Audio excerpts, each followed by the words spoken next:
punto de este libro tan importante, lo que la Biblia dice acerca del matrimonio, el divorcio y las segundas nupcias de John Collins, tocante a las segundas nupcias.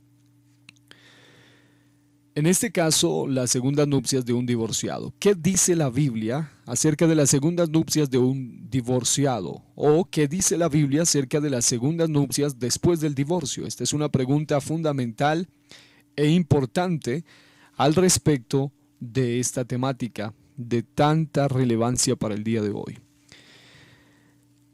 En Marcos capítulo 10, versículos 11 al 12, la Biblia dice: cualquiera que repudia a su mujer y se casa con otra, comete adulterio contra ella. Y si la mujer repudia a su marido y se casa con otro, comete adulterio. En Romanos capítulo 7, versículos 2 al 3, la Biblia dice: porque la mujer casada está sujeta por la ley al marido mientras éste vive.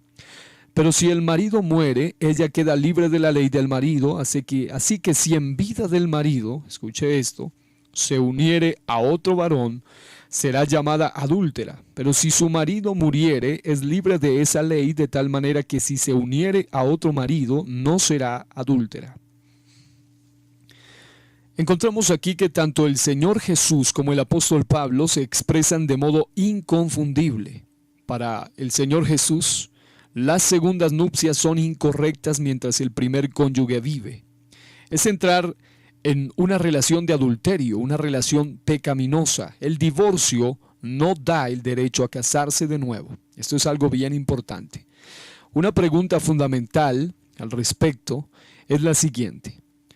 ¿No dice Pablo que si el incrédulo se separa, el hermano o la hermana no está sujeto a servidumbre en semejante caso, según 1 Corintios capítulo 7, versículo 15? Pero si el incrédulo se separa, sepárese, pues no está el hermano o la hermana sujeto a servidumbre en semejante caso, sino que a paz nos llamó Dios. La frase "pues no está el hermano o la hermana sujeto a servidumbre" ha sido mal interpretada por algunos que dicen que al divorciarse un incrédulo de un creyente, el creyente queda libre para volver a casarse. Si ese fuera el caso, Pablo se estaría contradiciendo, pues Pablo acaba de decir: y si se separa, quédese sin casar o reconcíliese con su marido, y que el marido no abandone a su mujer, en el versículo 11.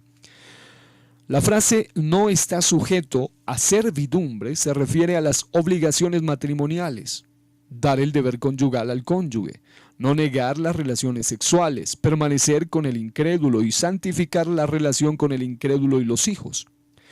Si el cónyuge incrédulo se separa, el creyente puede permitir que salga y no debe sentirse culpable de no poder cumplir sus obligaciones. En palabras más claras, el creyente no está sujeto a vivir en el mismo hogar y a cumplir con las obligaciones matrimoniales con un cónyuge incrédulo que no está dispuesto a cooperar. Más bien, a paz nos llamó Dios. Otra pregunta significativa al respecto es: ¿debe separarse una pareja que convive en una relación adúltera, o sea, en una relación pecaminosa, o simplemente puede pedirle perdón a Dios y continuar viviendo juntos? Considere nuevamente la siguiente cita bíblica, Marcos 10, 11 y 12. Dice: y les dijo: cualquiera que repudia a su mujer y se casa con otra, comete adulterio contra ella. Y si la mujer repudia a su marido y se casa con otro, comete adulterio. Bajo el Antiguo Testamento, una carta de divorcio le concedía a la persona el derecho de volver a casarse. Eso antiguo testamentariamente. Las segundas nupcias no eran adulterio porque Dios permitía el divorcio. Él lo pasaba por alto no como aprobación, sino por la dureza de corazón, según Marcos capítulo 10, versículo 5. Pero ahora, bajo la nueva ley de la gracia, Jesús enseña que el divorcio y las segundas nupcias son adulterio. En otras palabras, el matrimonio de dos cónyuges libres de otros compromisos, escuche bien, es indisoluble hasta la muerte. El verbo griego que se traduce como adulterio o comete adulterio o adultera en Mateo 5, 32, 19, 9, Marcos 10, 11 y 12 y Lucas 16, 18, presenta una acción verbal en tiempo presente continuo, la cual expresa el significado "vive en adulterio". No es solamente algo del pasado. Este adulterio comenzó desde que se inició la segunda relación y continúa mientras esta relación exista. Las segundas nupcias son adulterio continuo contra el cónyuge anterior mientras éste viva. De nuevo se aclara que esto no era así bajo Moisés, sino que es así bajo la enseñanza de Jesús. La única conclusión que concuerda con la enseñanza de Jesús es la conclusión de terminar con la relación adúltera. Aquellos que desean ser lavados de su pecado deberán abandonar el mismo. Tanto el Antiguo como el Nuevo Testamento, y esto es importante, enseñan claramente que pedir perdón por un pecado cometido y permanecer en el mismo es insolencia, necedad y soberbia. Dios hizo una pregunta con respuesta muy obvia en los días de Jeremías. Mire lo que dice Jeremías capítulo 7, versículos 9 al 10. Hurtando, matando, adulterando, vendréis y os pondréis delante de mí en esta casa sobre la cual es invocado mi nombre y diréis, ¿librados somos para seguir haciendo estas abominaciones? Cuando los fariseos vinieron a Juan deseando ser bautizados y a la misma vez seguir en su pecado, Juan no tuvo temor, no temió hablar francamente en contra de la presunción de ellos. Él les dice, generación de víboras, ¿quién os enseñó a huir de la ira venidera? Haced pues frutos dignos de arrepentimiento. En otras palabras, demuestren su arrepentimiento por medio de un verdadero pesar por su pecado y una disposición para abandonarlo, según Mateo capítulo 3, versículos 7 y 8. Supondríamos que un miembro de la mafia podría encontrar perdón al pedirle a Dios, por ejemplo, diciendo, te ruego que me perdones, si a la misma vez mantiene su membresía y continúa haciendo actividades dentro de la mafia. ¿No sería correcto decir que para alcanzar el perdón de Dios, el mafioso necesitaría romper sus compromisos con la mafia y abandonar sus prácticas pecaminosas, dejar atrás los hurtos, asesinatos, exacciones, deshonradeces, etc.? Supongamos que no lo hace. ¿Qué testimonio le daría al próximo hombre que él esté chantajeando, al próximo gerente de empresa que estafa o a la siguiente persona que está a punto de matar? ¿Qué tal si le dice así? ¿Sabes? Yo sé que no es correcto hacer esto, pero he sido perdonado por la misericordia y gracia de Jesús y yo sé que Él me perdonará nuevamente. Él te perdonará a ti también si tan solo se lo pides antes que yo apriete el gatillo. ¿Le gustaría oír esta clase de testimonio? ¿No es también insolencia y soberbia continuar en lo que Jesús claramente llamó adulterio y decir, sé que es incorrecto, pero ya estoy metido en esto y estoy seguro de que Jesús me perdonará. Él hará algo. Recuerdo lo que dice Proverbios 28:13. El que encubre sus pecados no prosperará, mas el que los confiesa y se aparta alcanzará misericordia. Otra pregunta relevante es, ¿se debe tramitar el divorcio de una relación bíblicamente ilícita o es suficiente la separación? Primero de todo debemos ver que las relaciones pueden ser ilícitas por diferentes razones. La ley de Moisés prohíbe las relaciones incestuosas, hermano con hermana, hijo con madre o madrastra, tío con sobrina. Igualmente, las leyes de nuestros países prohíben algunos de estos tipos de matrimonios, tales como el de un hermano con una hermana y el de un hijo con la madre. Sin embargo, nuestras leyes permiten algunas relaciones prohibidas por la ley de Moisés, por ejemplo, el matrimonio entre algunos tipos de parientes políticos. Las leyes modernas se encuentran a punto de permitir matrimonios de homosexuales y ya son permitidos en muchos países. De igual forma, estas mismas leyes modernas permiten la relación que Jesús prohibió, o sea, el matrimonio entre individuos divorciados. ¿Es correcto entonces tramitar un divorcio por cualquiera o todas estas relaciones que Dios considera pecado? Si analizamos el divorcio como una demanda legal en contra de un infractor, pareciera ir en contra de las enseñanzas de Jesús y Pablo. Por ejemplo, en Mateo 5:40, y al que quiera ponerte a pleito y quitarte la túnica, déjale también la capa. O 1 Corintios 6:1 al 7, ¿osa alguno de vosotros, cuando tiene algo contra otro, ir a juicio delante de los injustos y no delante de los santos? Así que, por cierto, es ya una falta entre vosotros que tengáis pleitos entre vosotros mismos. Debemos observar que mientras las citas anteriores se pueden aplicar a cualquier pleito legal, las mismas se refieren más a los asuntos materiales y no tanto a las relaciones matrimoniales pecaminosas.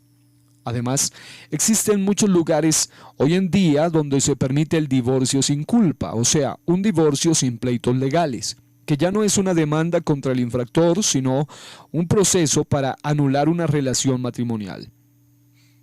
Este método comprende la división de las propiedades, los derechos y también las responsabilidades. Pareciera que si un trámite legal es lo correcto para finalizar cualquier relación bíblicamente ilícita, también lo es para romper todas las relaciones no bíblicas. En otras palabras, si es correcto para un cristiano hacer un trámite legal para terminar una relación de incesto o una relación homosexual, le es correcto también hacer un trámite legal para anular una relación adúltera. Sin embargo, es incorrecto para un cristiano en tal situación hacer una demanda por derechos personales o tener litigios legales para proteger las cosas materiales. 1 Corintios 6:7 dice: ¿por qué no sufrís más bien el agravio? ¿Por qué no sufrís más bien el ser defraudados? Un trámite legal correcto para romper las relaciones adúlteras o ilícitas no autoriza el divorcio de una relación matrimonial, incluso tratándose de un cónyuge promiscuo. Como escribió Pablo en 1 Corintios 7, 10 al 11. Las parejas unidas legítimamente no se deben separar, pero si hay separación, en este caso, se deben mantener sin casar, buscando, según sea posible, la reconciliación. Pero el divorcio en el Nuevo Testamento está prohibido. Otra pregunta bastante importante aquí es: ¿qué ocurre si el divorcio y las segundas nupcias tuvieron lugar antes de que la persona fuera cristiana? La Biblia dice en Hebreos 13:4: honroso sea en todos el matrimonio y el lecho sin mancilla, pero a los fornicarios y a los adúlteros los juzgará Dios. La Biblia también dice en 1 Corintios 6, 9 y 11: ¿no sabéis que los injustos no heredarán el reino de Dios?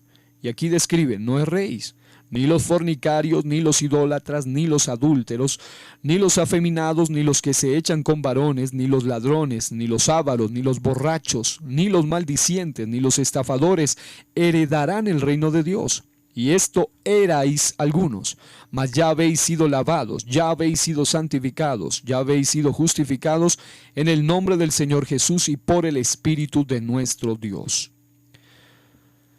Dios reconoce los matrimonios de los incrédulos. Él ve además sus pecados matrimoniales y los hace responsables de cada uno de ellos. Creer que el adulterio es perdonado porque se cometió antes de que la persona fuese salva es erróneo. Los pecados que cometemos antes de ser salvos bien pueden tener efectos a largo plazo, incluso después de ser cristianos. ¿Recuerda usted a Zaqueo? Zaqueo dijo: he aquí, Señor, la mitad de mis bienes doy a los pobres, y si en algo he defraudado a alguno, se lo devuelvo cuadruplicado. Jesús le dijo: hoy ha venido la salvación a esta casa, según Lucas 19, versículos 8 y 9. La salvación nos conduce al conocimiento de que somos responsables de nuestros pecados. Esto es importante. Debemos, en lo posible, arreglar el mal que hayamos hecho, devolver lo que hayamos robado, reparar lo que hayamos roto y, en este caso, apartarnos del mal en el cual estamos involucrados incorrectamente. Juan el Bautista confrontó a Herodes con haber tomado la esposa de su hermano Felipe. Sin disculparse le dijo: no te es lícito tenerla, según Mateo capítulo 14, versículo 4. Fíjese en que él no le dijo: si crees en Jesús serás perdonado por tu relación con la esposa de tu hermano y por lo tanto te puedes quedar con ella. La única explicación lógica de las palabras de Juan es que Herodes debía separarse de aquella mujer. Podríamos notar que esta relación estaba prohibida en el Antiguo Testamento, véase Levíticos 16, 18. Sin embargo, de acuerdo a las enseñanzas de Jesús, está prohibida cualquier clase de segundas nupcias que ocurra mientras el cónyuge anterior vive. Tratar de separar lo que ocurrió antes de la conversión de lo que ocurre después de la conversión puede causar los siguientes problemas, y esto es importante. Primero, crea argumentos y confusión acerca de cuál fue el momento en que uno fue salvo. Algunos dicen, bueno, yo iba a la iglesia, pero no sé si realmente era salvo en ese tiempo. Otros dicen, bueno, yo le entregué mi vida a Jesús cuando era niño, pero luego me descarrié. Y aún otros dicen, bueno, yo iba a la iglesia, pero nunca nadie me dijo que esto era incorrecto. Las variaciones son numerosas. Punto 2. Da una incorrecta idea a los jóvenes y a los solteros. De esta manera ellos pueden razonar. Mientras no sea cristiano, cuando cometa estos errores, como por ejemplo el recasamiento, segundas nupcias de un divorciado, puedo pedir perdón y seguir adelante con mi vida. Punto 3. Deja también un testimonio confuso para el mundo. ¿Qué testimonio creíble puede dar una pareja divorciada y casada de nuevo en cuanto a otras relaciones adúlteras? Por la misma razón, ¿qué pastor podría hablar con denuedo como lo hizo Juan el Bautista cuando se opuso a los pecados de los incrédulos si aquel permite tales pecados en su propia congregación? Punto 4. Forma una contradicción entre los creyentes. Supongamos que una pareja divorciada de sus cónyuges anteriores recibe a Cristo y es aceptada en la iglesia. Y resulta que al mismo tiempo, otra pareja divorciada de sus cónyuges anteriores, cuyos problemas matrimoniales tuvieron lugar mientras eran miembros de otra iglesia, busca pasar su membresía a la misma iglesia. Le diría usted a la primera pareja, ustedes están perdonados y pueden continuar viviendo juntos. Y a la otra pareja, ustedes se deben separar.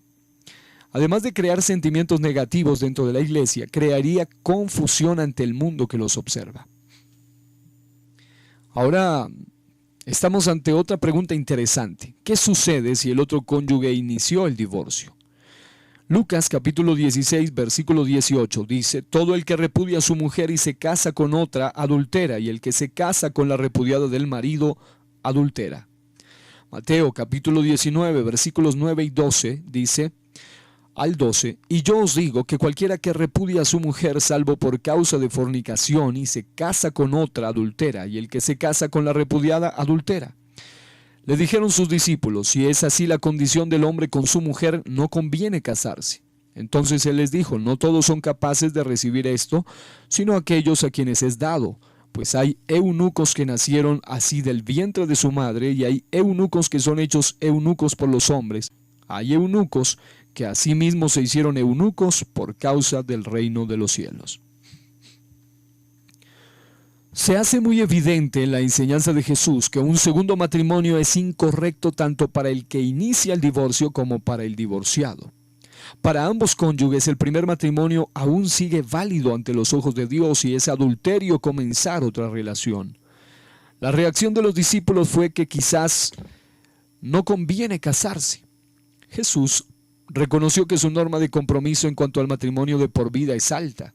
No todas las personas recibirán esta enseñanza de la misma manera que rechazarían muchas personas otras enseñanzas del Señor Jesús. No obstante, esta es la norma para las personas que oyen la voz de Dios, para todos aquellos que están dispuestos a ser sus discípulos verdaderos. Ahora bien, obedecer a Jesús en este asunto requiere la disposición de vivir una vida de soltero. En algunos casos es posible restaurar la relación con el primer cónyuge contra el cual se cometió el adulterio. Sin embargo, cuando esto no se logra, las personas solteras deben dedicar su vida a la edificación del reino de Dios conforme a las instrucciones de Jesús. El testimonio de tal decisión y de su vida de soltero debe ser: llegué a comprender que violaba la norma de Dios para el matrimonio. En obediencia a Él he desechado una relación adúltera y ahora vivo una vida de entrega a Él. Confío en que Él se encargue de los detalles y me encomiendo a Él para que supla las necesidades de mi corazón. Prefiero antes pasar por el resto de mi vida soltero en obediencia a Dios que estar en una relación de adulterio en rebeldía a su mandato. Esto sería un ejemplo claro de la declaración de Jesús. Hay eunucos que asimismo se hicieron eunucos por causa del reino de los cielos. Mateo 19:12. Hay quienes se oponen a la idea de que se le requiera de alguna persona que vivan una vida de soltero. Sus razonamientos parecen ser que si una persona desea el matrimonio, también debe ser su derecho. Sin embargo, Jesús y Pablo, cuyas enseñanzas hemos examinado, han demostrado que la satisfacción final y profunda no se halla en el matrimonio, sino en vivir la voluntad de Dios. Además, escuche esto, la vida misma de Jesús y Pablo testifica del poder y la bendición que puede fluir de una vida soltera dedicada al reino de Dios. El punto en cuestión no es que la soltería es mejor que el matrimonio o viceversa, sino que la obediencia a Dios tiene que ser más importante que una vida de soltero o casado. Solo al aceptar la voluntad de Dios podemos experimentar la satisfacción de las bendiciones y la gracia de Dios.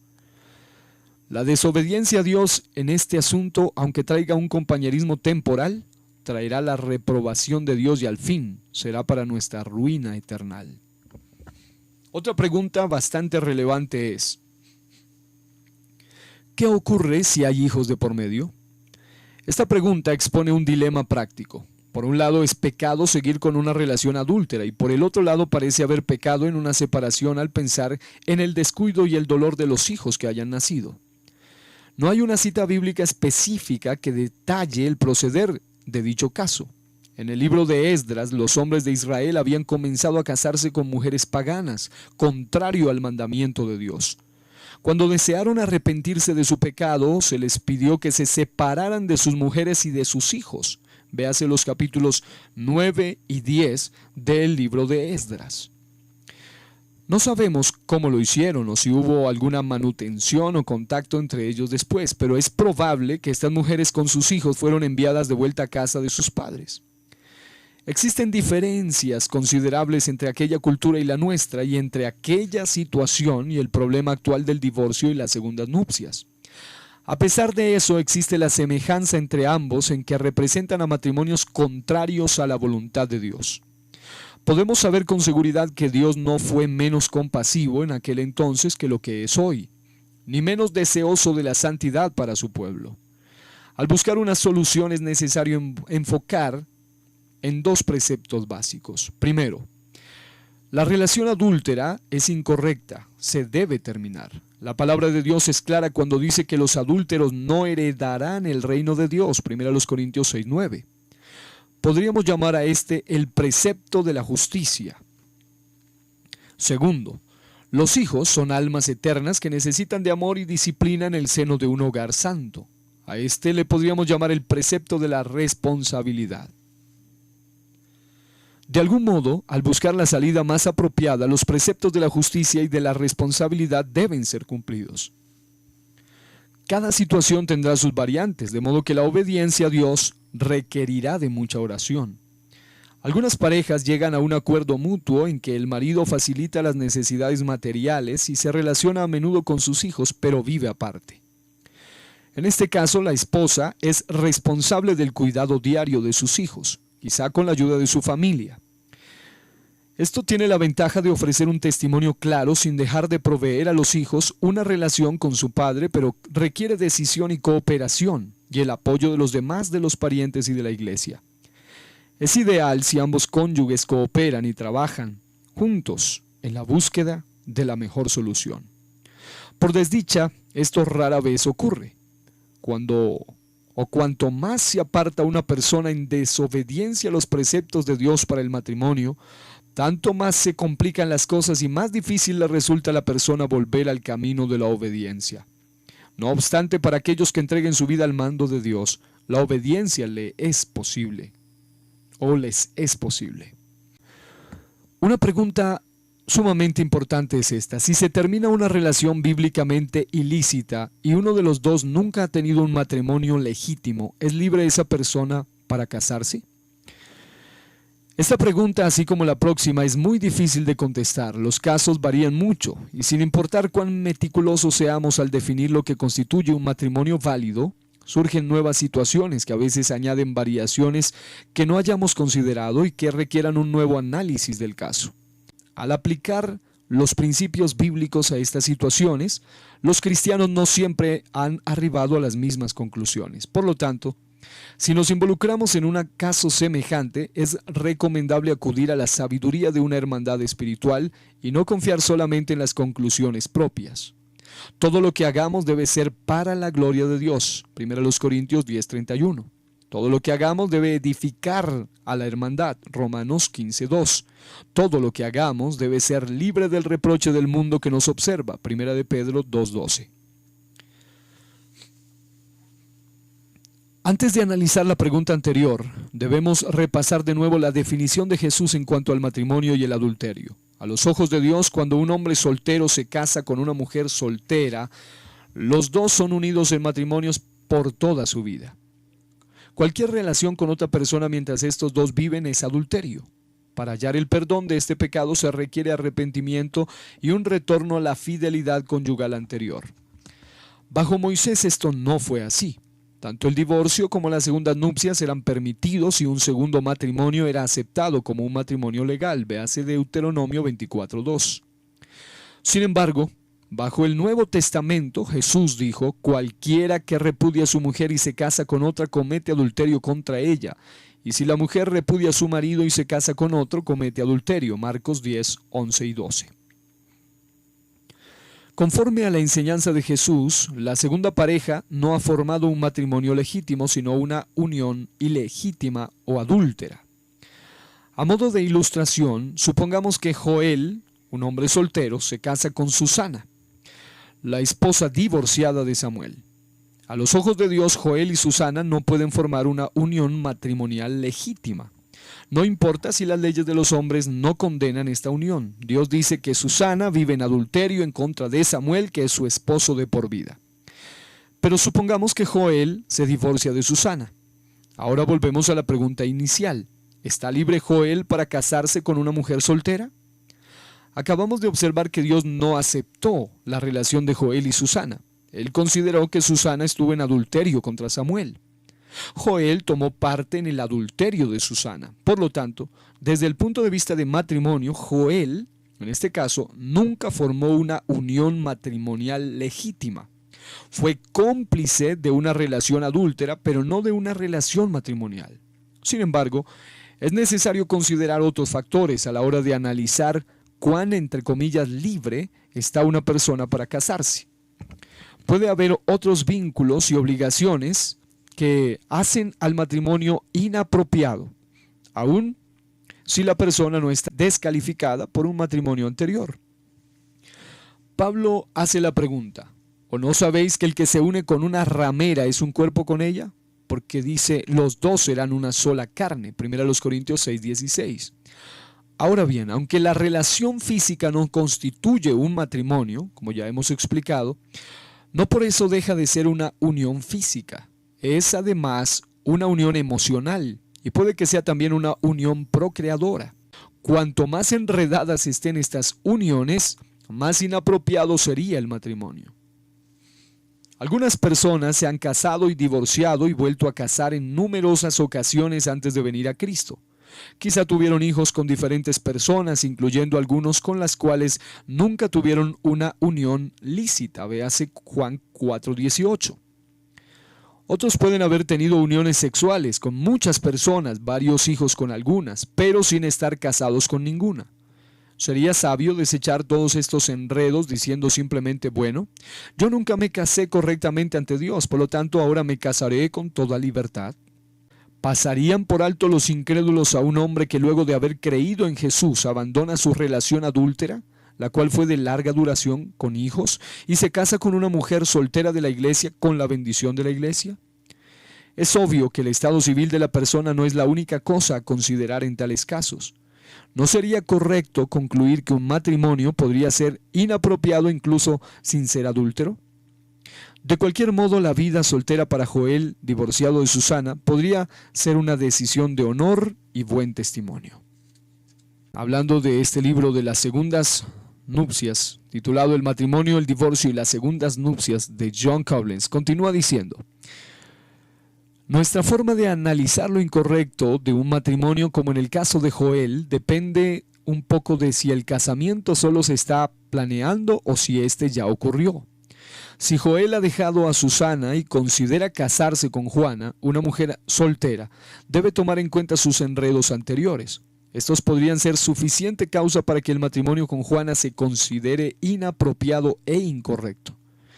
Sería aún más inapropiado si el matrimonio anticipado con Juana fue un factor para terminar su relación con Susana. El hecho en sí de cambiar una esposa por otra no quita la maldad ni la impureza de una relación adúltera. Pero ahora supongamos que Joel y Juana ya se hayan casado y juntos encuentren la salvación. Aunque ellos miren atrás y reconozcan que hicieron mal en casarse, su matrimonio no es incorrecto, así como lo fue la relación entre Joel y Susana. En otras palabras, ni Joel ni Juana antes de su boda tuvieron una verdadera unión matrimonial, de modo que ninguno de ellos viola una obligación de fidelidad de por vida con otra persona. Los errores ocurridos en el matrimonio de Joel y Juana son semejantes a los errores de muchos otros matrimonios en que las personas han tomado decisiones matrimoniales sin tomar en cuenta la voluntad de Dios. Esto no exime a Joel ni a Juana de sus obligaciones matrimoniales durante toda su vida, como tampoco exime a todos aquellos que han tomado decisiones muy incorrectas al entrar en sus matrimonios. Podríamos añadir todavía otra pieza al rompecabezas. Volvamos de nuevo al matrimonio de Joel con Susana, la esposa divorciada de Samuel. Su matrimonio, entre comillas, de acuerdo a Jesús, es una unión adúltera. Pero supongamos que Joel y Susana se salven y en el proceso de arrepentimiento y de poner su vida en orden se dan cuenta de que Samuel, el esposo verdadero de Susana, ha fallecido. ¿Se transforma ahora su relación adúltera en un matrimonio legítimo por ese hecho? Desde luego, la muerte de Samuel no legitima el adulterio de Joel y Susana, ni anula su necesidad de arrepentirse. Ellos comenzaron su relación en pecado y ese pecado exige confesión y arrepentimiento. Sin embargo, la muerte de Samuel libera a Susana de su vínculo matrimonial con él. Pero si su marido muriere, dice la Biblia, es libre de esa ley de tal manera que si se uniere a otro marido no será adúltera. Romanos 7:3. Una sugerencia en cuanto a este caso sería tener una ceremonia matrimonial verdadera en la cual Joel y Susana se comprometan el uno al otro. Por supuesto, esto no sería necesario desde el punto de vista legal porque su relación anterior había sido legalizada por el Estado, pero colocaría su relación pasada y futura en una perspectiva correcta. Asimismo, honraría la integridad del matrimonio. Es posible imaginar innumerables situaciones hipotéticas acerca del tema, lo cual demuestra que no siempre es posible hacer fácilmente reglas estrictas. Afortunadamente, la Iglesia no precisa resolver todos los casos hipotéticos para poder tratar con los problemas de hoy día. Pero por otro lado, con la erosión del matrimonio en nuestra sociedad, a veces las situaciones reales nos presentan problemas que nunca habíamos tomado en cuenta. Es importante reconocer que la Biblia no traza reglas específicas para cada variación en los enredos pecaminosos del hombre. Los hijos de Dios deben obedecer los mandamientos de Jesús en aquellas situaciones que son claras y estar dispuestos a aplicar sabiamente los principios de Jesús en aquellas situaciones complicadas. Ahora, vamos a pasar aquí a algunas conclusiones de este importante libro, lo que dice la Biblia acerca del matrimonio, el divorcio y las segundas nupcias de John Collins. Como conclusiones, se puede resumir la enseñanza de Jesús y los apóstoles acerca de este tema en tres afirmaciones sencillas. Primero, el matrimonio es de por vida. Segundo, el divorcio de un cónyuge legítimo es incorrecto. Tercero, las segundas nupcias después del divorcio son adulterio mientras el primer cónyuge aún vive y continúa siendo adulterio mientras dure tal relación. Hoy en día aquellos que desean seguir la enseñanza de Jesús y los apóstoles acerca de estos asuntos se encuentran en una minoría, incluso entre los que profesan ser cristianos. Si se ha de mantener esta posición bíblica, los pastores deben ser fieles en enseñarla y en vivir su vida en pureza. Los hombres y las mujeres de Dios deben aceptar con gozo el papel y las responsabilidades que les han sido dadas por Dios. La iglesia y los hogares deben cooperar en un esfuerzo por mantener a familias fuertes y unidas. Y los padres deben enseñar y cultivar la santidad y la verdad en su hogar y guardar a su familia de las influencias mundanas. Que el Señor levante a padres, madres, hijos e hijas que tengan el coraje de vivir para Dios y dejar un testimonio de fe y pureza en esta generación adúltera y perversa. La Biblia dice en Lucas 18:8, cuando venga el Hijo del Hombre, ¿hallará fe en la tierra? Y así concluimos con la narrativa de este precioso libro, lo que dice la Biblia acerca del matrimonio, el divorcio y las segundas nupcias de John Koblenz.